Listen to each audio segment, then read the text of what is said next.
భారత సైన్యం పాక్ మిలిటరీ విమానాల లక్ష్యాలను గుర్తించేందుకు వీలు లేకుండా ఎలక్ట్రానిక్ వార్ఫేర్ వ్యవస్థలను పశ్చిమ సరిహద్దుల్లో మోహరించింది.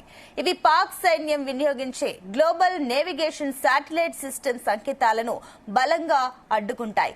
దీంతో ఆ దేశ సైనిక పౌర రవాణా విమానాలు వినియోగించే జీపీఎస్, గ్లోనాస్, బైడూస్ నేవిగేషన్ వ్యవస్థలను సమర్థవంతంగా అడ్డుకుంటుంది. దీంతో పాక్ సైనిక విమానాలు, డ్రోన్లు, గైడెడ్ మిసైల్స్ భారత్ లో లక్ష్యాలను గుర్తించడంలో తీవ్ర గందరగోళానికి గురవుతాయి. ఫలితంగా యుద్ధ రంగంలో ఏం జరుగుతుందో అర్థం చేసుకోలేని స్థితికి పాక్ సైన్యం వెళ్తుంది.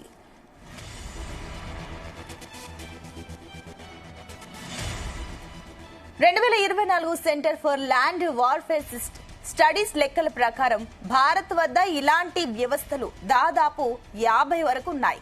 ఇక వాయుసేన రెఫెల్ యుద్ధ విమానాల్లోని స్పెక్ట్రా సూట్స్, నేవీ వినియోగించే శక్తి సిస్టమ్స్ కూడా నావిగేషన్ సిగ్నల్స్ ను జామ్ చేయగలవు.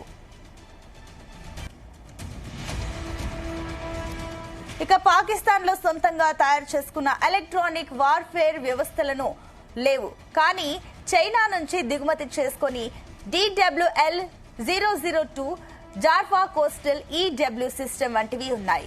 వీటితో పాటు కమర్షియల్ జామర్లను పాక్ వాడుతోంది. భారత్ చర్యలతో ఈ ప్రాంతంలో నేవిగేషన్ తో రోజువారీ చేసే పనుల్లో తీవ్ర అంతరాయం ఏర్పడింది. ఏప్రిల్ 22న పహల్గాంలో ఉగ్రదాడి జరిగిన తర్వాత భారత్ తీవ్ర స్థాయిలో స్పందించింది. పాక్ తన గగనతలాన్ని మూసివేసింది. మరోవైపు న్యూఢిల్లీ ప్రతిస్పందన ఎలా ఉంటుందో అంచనా వేయలేని పాక్ తన విమానాలు భారత్ పై నుంచి కాకుండా వేరే మార్గాలకు మళ్లించింది. ఈ నేపథ్యంలో భారత్ ఏప్రిల్ 30 నుంచి మే 23 వరకు పాక్ రవాణా, సైనిక, పౌర విమానాలకు నోటీస్ జారీ చేసింది. దీంతో పాక్ విమానాలు చైనా, శ్రీలంక గగనతల మీదుగా ప్రయాణించాల్సిన పరిస్థితి నెలకొంది. దీనికి సంబంధించి మరిన్ని డీటెయిల్స్ మా కరెస్పాండెంట్ శ్రీచరణ్ అందిస్తారు. Sricharan. Sunitha, Indian military, Pakistan military విమానాల లక్ష్యాలను గుర్తించేందుకు వీలు లేకుండా కూడా ఎలక్ట్రానిక్ వార్ఫేర్ వ్యవస్థలను పశ్చిమ సరిహద్దుల్లో కూడా మోహరించింది. ఇది పాకిస్తాన్ సైన్యం వినియోగించే గ్లోబల్ నావిగేషన్ శాటిలైట్ సిస్టమ్ సంకేతాలని బలంగా కూడా అడ్డుకుంటాయి. దీంతో ఆ దేశ సైనిక, సివిలియన్ అలాగే ట్రాన్స్పోర్టేషన్ విమానాలు ఉపయోగించే జీపీఎస్, గ్లోనాస్, బైడూస్ నేవిగేషన్ వ్యవస్థల్ని కూడా సమర్థంగా అడ్డుకుంటుంది. ఇక్కడ బైడూస్ నేవిగేషన్ అనేది చైనా నుంచి వాళ్ళు చైనీస్ నావిగేషన్ అనేది వాడుతుంటారు. యూజువల్ గా వరల్డ్ మొత్తం కూడా జీపీఎస్ అనేది గూగుల్ లేకపోతే ఇతరత్ర వాటి మీద డిపెండ్ అవుతూ ఉంటారు. కానీ చైనా గవర్నమెంట్ మాత్రము వాళ్ళ ఓన్ గా, అంటే ఇప్పుడు వరల్డ్ మొత్తము ఫేస్బుక్, ఇన్స్టాగ్రామ్, అలాగే డిఫరెంట్ అంటే గూగుల్ రిలేటెడ్వి, అలాగే ఫేస్బుక్, మార్క్ జుకర్బర్గ్ రిలేటెడ్ కానీ, ఎక్స్ కానీ ఇలాంటివి వాడుతూ ఉంటాయి.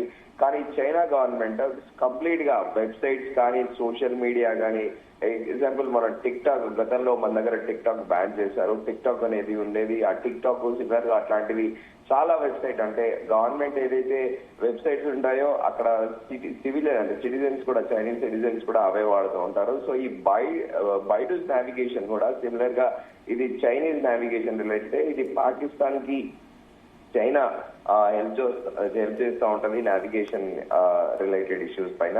అయితే ఈ నావిగేషన్ వ్యవస్థల్ని కూడా సమర్థంగా అడ్డుకుంటుంది. దీంతో పాకిస్తాన్ స్థానిక తో పాటు పాకిస్తాన్ సైనిక విమానాలు, డ్రోన్లు, గైడెడ్ మిసైల్స్ ఇండియాలో, అంటే ఇండియన్ టార్గెట్ గా గుర్తించడంలో కూడా తీవ్ర గందరగోళానికి గురవుతాయి. ఫలితంగా యుద్ధ రంగంలో ఏం జరుగుతుందో అర్థం చేసుకోలేని స్థితిలో పాకిస్తాన్ సైన్యం కూడా వెళ్తుంది. 2024 centre for land warfare studies లెక్కల ప్రకారం భారత్ వద్ద ఇలాంటి వ్యవస్థలు దాదాపు 50 వరకు ఉన్నాయని, ఇక వాయుసేన రాఫెల్ యుద్ధ విమానాల్లో స్పెక్ట్రా సూట్స్, నేవీ వినియోగించే శక్తి సిస్టమ్స్ కూడా నేవిగేషన్ సిగ్నల్స్ ను జామ్ చేయగలవు. సో అయితే దీనికి కూడా ఒక సిమిలర్ ఎగ్జాంపుల్ ఇండియాతో పాటు వరల్డ్ లో, అంటే ఇట్లా పవర్ఫుల్ రాడార్ సిస్టమ్ ని, అపోనెంట్ రాడార్ సిస్టమ్ ని కూడా క్రాస్ చేసి వెళ్ళగలిగే దేశాల్లో ఇజ్రాయెల్ కూడా ఉంది. ఇజ్రాయెల్ కూడా సిమిలర్ గా వరల్డ్ లో సాఫిస్టికేటెడ్ టెక్నాలజీ రాడార్ సిస్టమ్ అనేది యుఎస్, ఫ్రాన్స్, రష్యాతో పాటు ఇండియా కాకుండా మరో దేశం కూడా ఉంది, అదే ఇజ్రాయెల్. సిరియా పైన అటాక్ కి వెళ్ళినప్పుడు రష్యా నుంచి అత్యాధునిక రాడార్ సిస్టమ్ కొనుగోలు చేసింది. కానీ మిడ్ నైట్ లో దాంట్లో ఆ రాడార్ లో కూడా లోపాలు అర్థం చేసుకొని అర్ధరాత్రి కూడా వెళ్లి ఇజ్రాయెల్ తమ జెట్ ఫైటర్స్ తోని సిరియాలో అటాక్ చేశాయి. సిమిలర్ గా ఇరాన్ లో కూడా న్యూక్లియర్ వారెట్స్ ప్లాన్ ని ఏదైతే ఇక్కడైతే డెవలప్ చేస్తున్నారో దాన్ని కూడా ఇజ్రాయెల్ 2020లో అలాగే 2021లో కూడా బ్లో చేసింది. అప్పుడు కూడా సిమిలర్ గా ఈ రష్యన్ రాడర్స్ ఏవైతే ఉంటాయో వాటిని ఓవర్కమ్ చేసి వెళ్ళింది.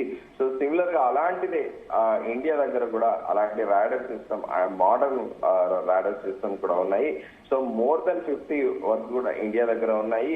ఇంకా రాఫెల్ గురించి కూడా మనం ప్రత్యేకంగా కూడా చెప్పుకోవాలి. రీసెంట్లీ కూడా రాఫెల్ పైన దాదాపు 63,000 కోట్ల మెమరం ఆఫ్ అండర్స్టాండింగ్ కూడా ఫ్రాన్స్ డిఫెన్స్ అధికారులతో కుదిరిన విషయం తెలిసిందే. సో ఇప్పటి వరకు ఉన్నవి ఎయిర్ ఫోర్స్ లో ఉన్న ఇది జెట్ ఫైటర్స్ ఫ్రాన్స్ ఇప్పటి నుంచి నేవీకి కూడా ఉపయోగపడతాయి. అవి 2030కి 2030 వరకు కూడా డెలివరీ చేసే కూడా ఒప్పందం కుదుర్చుకున్నారు. ఇక పాకిస్తాన్ లో సొంతంగా తయారు చేసుకున్న ఎలక్ట్రానిక్ వార్ఫేర్ వ్యవస్థలు అనేటివి కూడా లేవు.